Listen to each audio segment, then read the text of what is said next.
donc pouvoir commencer. Bonsoir à tous.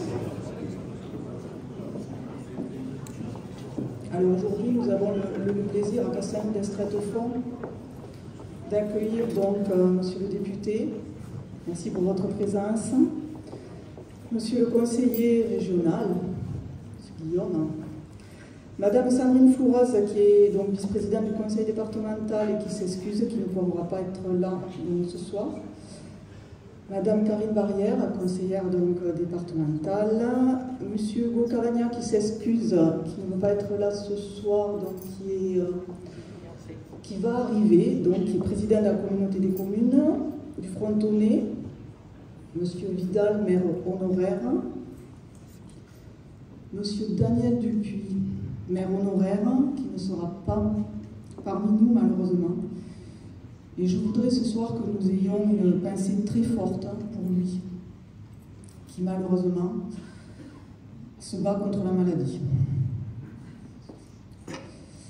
Mesdames et messieurs les maires des communes voisines, monsieur le lieutenant Mathias Garnier, à la Côte de Fronton, monsieur le capitaine de notre centre donc de sapeurs-pompiers à Fronton, mesdames et messieurs les membres du conseil municipal, mesdames et messieurs les représentants des associations, mesdames et messieurs les Estrettefontains, bonsoir à tous. Après une interruption de 2 ans, j'ai le plaisir avec le conseil municipal de vous retrouver pour cette traditionnelle cérémonie de vœux. C'est une occasion de partager avec vous, de vous rencontrer les Estrettefontains, de vous accueillir les nouveaux Estrettefontains. Aujourd'hui, c'est aussi l'occasion de vous présenter une rétrospective des actions donc, principales qui ont été conduites durant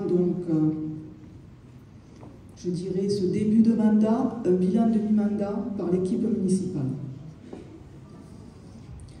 Nous avons connu une crise sanitaire d'une ampleur inédite et je voudrais remercier les médecins, infirmières, tout le personnel soignant. Un engagement sans faille sur notre commune et au-delà, bien sûr, au niveau national, malgré le manque de moyens flagrants pour soigner et se protéger du virus. Remercier votre réactivité et initiative avec la municipalité pour avoir œuvré et permis l'ouverture d'un centre Covid-19 sous l'impulsion du docteur Robert Tréger. Pendant cette période, nous avons pu mesurer comment le mot solidarité a repris tout son sens. Une mobilisation massive de votre part et des élus, des initiatives d'entraide qui se sont multipliées sur notre commune pour rompre l'isolement des plus fragiles, mais pas seulement. Cet élan de solidarité a fait chaud au cœur et restera marqué dans l'histoire de Castelnau. Après 2 années de crise sanitaire, Castelnau a enfin repris vie. Vous l'avez vu en 2022, nous avons eu le retour très marqué des événements sur la commune qui nous ont tant manqué. Les animations des associations, les événements culturels, les événements sportifs, les multiples animations de la ville. Et pour clore l'année 2022, un superbe marché de Noël qui vous a enchanté, petits et grands. Castelnau a retrouvé sa bougeotte et cela vous fait plaisir à voir. Je ne peux que vous féliciter pour cet engouement de votre part, Estrettefontains, à retrouver notre ville dynamique et solidaire. Merci aux nombreuses associations de la commune qui se mobilisent pour nous offrir une multitude d'événements originaux de qualité et toujours conviviaux.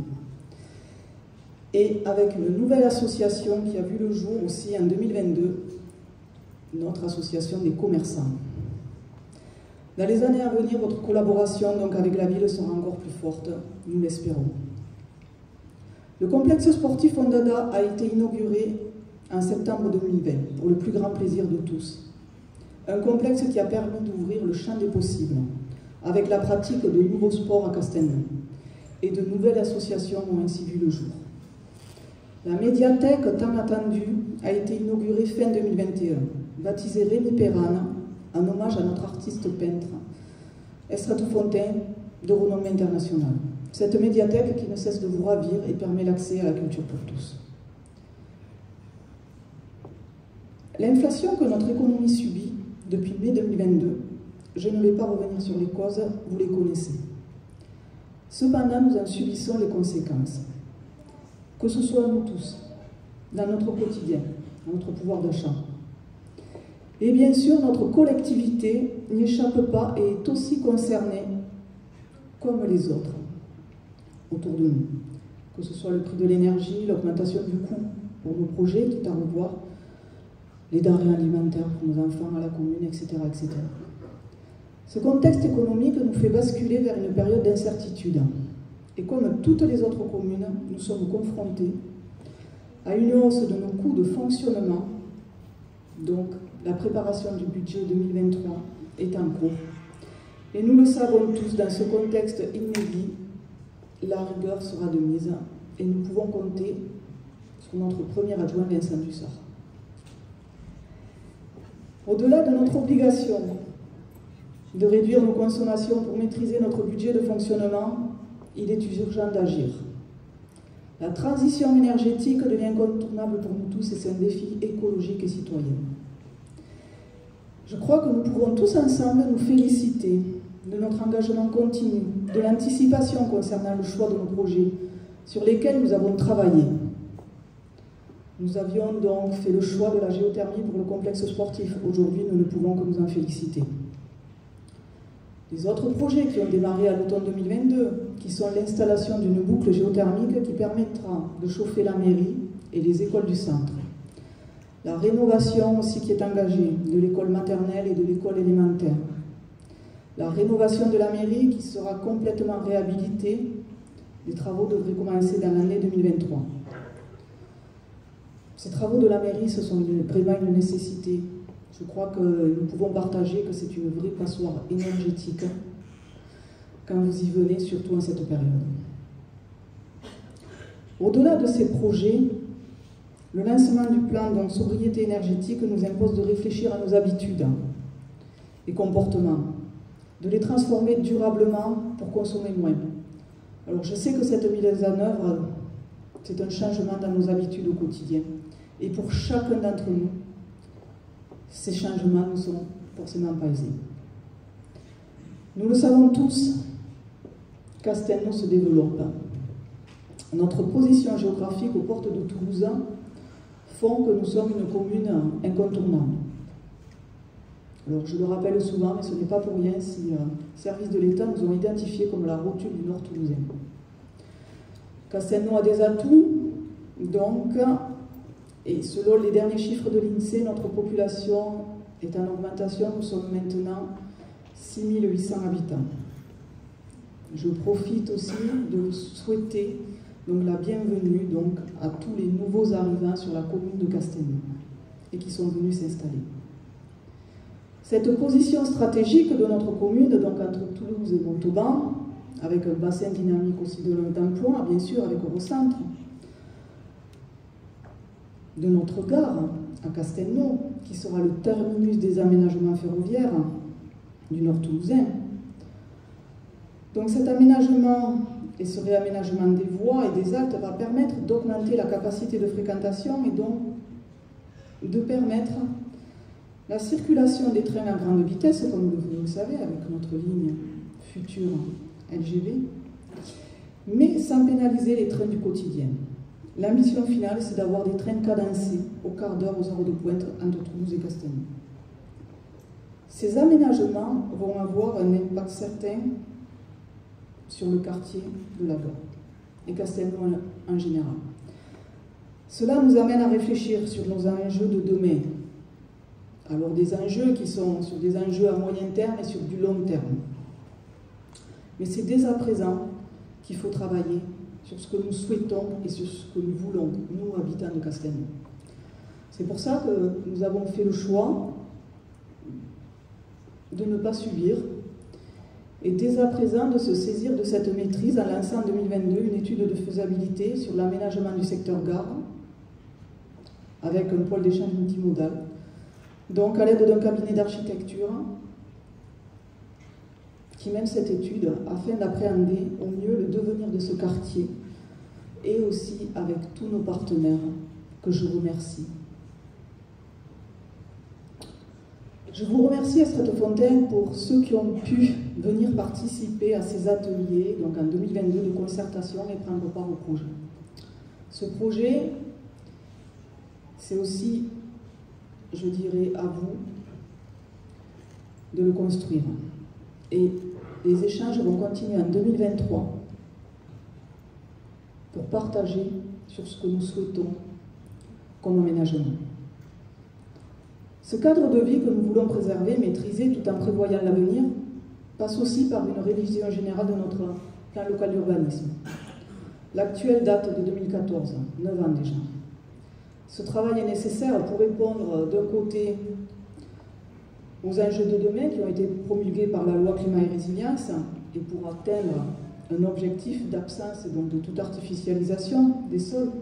Mais au-delà de ces enjeux, nous devons nous aussi planifier l'aménagement futur de Castelnau. Et donc cela passe par une révision générale de notre PLU.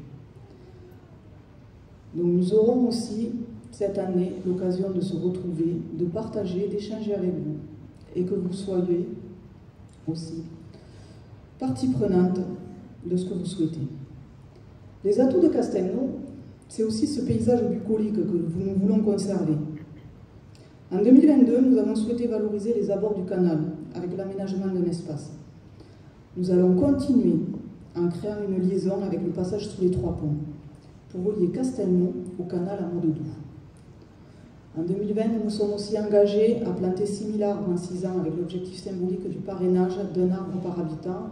Et dimanche, pour la 3e année, vous aurez sur la commune, dimanche matin, donc 1000 arbres qui ne seront pas plantés dans la matinée, ça je peux vous l'assurer, mais vous pouvez venir participer et donc parrainer un arbre.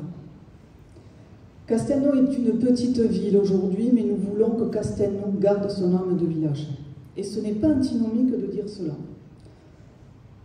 Nous voulons aussi continuer à développer des services de proximité, quand la mobilité aujourd'hui est un enjeu majeur dans notre contexte environnemental, mais faisons en sorte aussi d'offrir des services à vous tous dans notre commune. En 2022, l'ouverture de France Service à la Maison de la Glaise. Et enfin, depuis 15 jours, nous pouvons nous en féliciter, nous avons maintenant la possibilité, dans cet espace, de faire les cartes d'identité et passeports à Castelnau. Et ce service est déjà victime de son succès, puisqu'en quelques jours, je crois que nous avions déjà 1 mois d'attente. Les travaux du collège à Fondada débutent avec une ouverture prévue septembre 2024.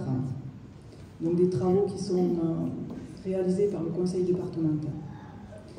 Un terrain de grand jeu qui sera donc financé par la ville de Castelnau et qui sera réalisé dans le prolongement du collège. Une sécurisation de nos accès avec notre programme Un Castelnau marchable qui se poursuit, le hameau des Garbustés avec la réalisation d'un cheminement qui a été fait, qui a été sécurisé.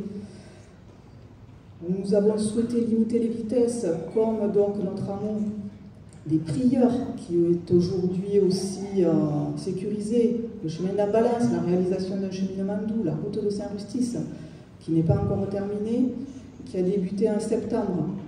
Et bien sûr, nous avons donc des études qui sont en cours et chaque année, nous nous efforçons de répondre aussi à vos attentes en termes de sécurisation. Des projets, bien sûr, sur la commune, mais des projets aussi, et nos projets, bien sûr, à la communauté des communes du Frontonnet. Puisque c'est nous, élus de la communauté aussi, des communes du Frontonnet, qui prenons les décisions pour réaliser ces projets sur le territoire. Nous avons finalisé donc le projet de territoire en octobre 2022 avec une présentation aux habitants du territoire qui permet de donner une feuille de route pour les prochaines années. Vous avez aussi donc la maison de l'économie qui est en cours, je dirais, de travaux dans la Grande Rue. Il y a tout le travail qui est fait sur tous les déchets, avec la mise en place des colonnes enterrées. Les aires d'accueil des gens du voyage, qui est aussi une compétence intercommunale. Donc la première aire d'accueil du territoire sera dans un premier temps donc faite sur la commune de Fronton et ensuite Castelnau. L'aire d'accueil sera faite sur notre commune. et bien sûr tous les travaux voiries. Je voudrais remercier aussi tous les agents de l'intercommunalité. Je remercie l'État, le département, la région d'être à nos côtés, dans nos projets, l'intercommunalité, bien sûr, tous nos partenaires, puisque sans eux, nous ne pourrions pas non plus tout faire. Je tiens à remercier chaleureusement mon équipe municipale, que ce soit les adjoints, les conseillers délégués, tous les conseillers municipaux, avec qui je travaille au quotidien, ainsi que le personnel communal, notre directeur aussi général des services, pour leur implication et leur engagement. Sans ce travail de toute l'équipe, notre ville ne serait pas ce qu'elle est aujourd'hui. Et je crois que ce qu'on peut dire, une citation, c'est que dans n'importe quel cas, les grands projets ne se réalisent jamais seuls. Et Castelnau en est un exemple aujourd'hui. Donc merci à vous tous. Je vous souhaite une excellente année 2023 à vous et à tous vos proches.